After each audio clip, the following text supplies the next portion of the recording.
Bharatiya Janata party की जो नीयत थी उस समय भी साफ नहीं थी। कमिटमेंट हमारा है कि हम इसका काम आगे भी जारी रख। तरह से रोक नहीं लगाया गया, अभी अंतरिम रोक लगाया गया। और कास्ट सेंसस के बारे में माननीय नेता ने आप सब लोगों को भी पहले भी बताया था कि जब ज्ञानी जैल सिंह माननीय नेता जब भारत सरकार में मंत्री थे तब ज्ञानी जैल सिंह ने उनको बुला करके और उन्होंने ये बात कही थी कि इस तरह का कार्य होना चाहिए। और तब उन्होंने तत्कालीन प्रधानमंत्री जी से जाके बात भी किया था, लेकिन उस समय ये संभव नहीं हो पाया था क्योंकि जो जातीय जनगणना चल रही थी वो अंतिम दौर में थी और वो नहीं हो पाया था। और उसके बाद भी माननीय नेता प्रयास में थे और इस बार भी सभी पार्टियों के साथ यहाँ पर समन्वय स्थापित करके प्रधानमंत्री जी से भी उन्होंने आग्रह किया कि प्रधानमंत्री जी इसको पूरे देश में लागू करें। परंतु भारतीय जनता पार्टी की जो नीयत थी उस समय भी साफ नहीं थी, दुविधाजनक थी। और अभी भी जिस तरह का हाईकोर्ट में रोक के बाद जिस तरह का बयान आ रहा है,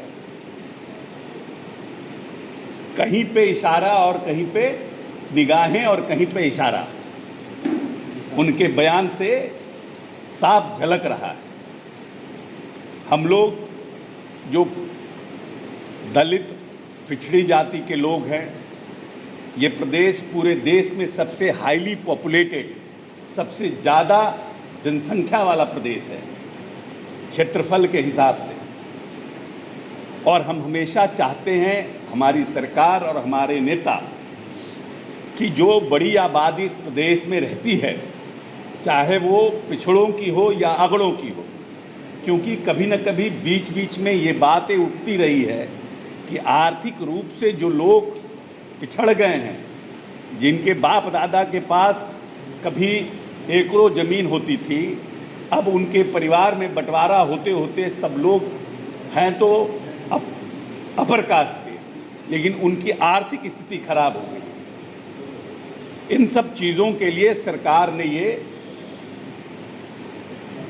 काम शुरू किया था और इस काम के माध्यम से जानना चाह रही थी कि जो बड़ी आबादी इस प्रदेश में रहती है उनकी आर्थिक और सामाजिक स्थिति क्या है, भविष्य में हम उसके लिए किन किन योजनाओं का निर्माण कर सकते हैं जिससे वो समाज सबल हो सके और मुख्यधारा में जुड़ सके, उसका प्रयास कर रहे थे। हम अभी भी कमिटमेंट हमारा है कि हम इसका काम आगे भी जारी रखेंगे।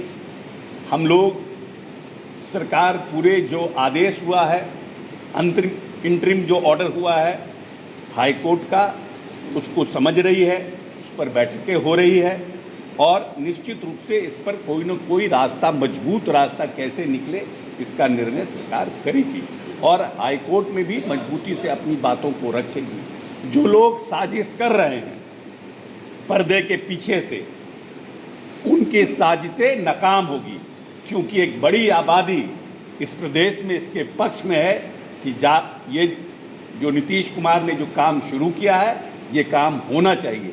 और सरकार मानती है कि हम अपने प्रदेश के लोगों के हित के लिए योजना बनाने के लिए ये काम अत्यंत आवश्यक है। बीजेपी करे कि आपने अपना सरकार का पक्ष ठीक से नहीं रखा। भारतीय जनता पार्टी तो कह रहे हैं कि भारतीय जनता पार्टी कहीं पे निगाहें कहीं पे इशारा का काम कर रही है। इसीलिए भारतीय जनता पार्टी क्या कहती है और क्या करती है उस पर हमारा बहस नहीं है। हमारा बहस है कि हम किनके साथ, हमारा कमिटमेंट है, हम क्या चाहते हैं और हमारी नीयत क्या है। नीतीश कुमार ने इस प्रदेश में जब से 17 वर्षों में जिन भी योजनाओं का निर्माण किया है, उससे जो पिछले पायदान पे लोग खड़े हैं उनको कैसे आगे ले आया जाए, उसके लिए योजनाओं का निर्माण किया है। और सभी सरकार को ये अधिकार है कि उनके प्रदेश में भीख मांगने वाले लोग कौन हैं, फुटपाथ पर रहने वाले, सब्जी बेचने वाले लोग कौन हैं, वो किस जाति के आते हैं, इस प्रदेश में मजदूरी करने वाले लोग कौन हैं और वो किस जाति से आते हैं। जो पलायन हो रहा है इस प्रदेश में मजदूरों का, उनकी जाति क्या है, इसके लिए भविष्य में हम क्या योजना बनाएं, इस सरकार को जानने का अधिकार है। हम लोग पूरी तरह से न्यायालय को संतुष्ट करेंगे और हमें पूर्ण भरोसा है कि न्यायालय हमारे पक्ष में आदेश देगा।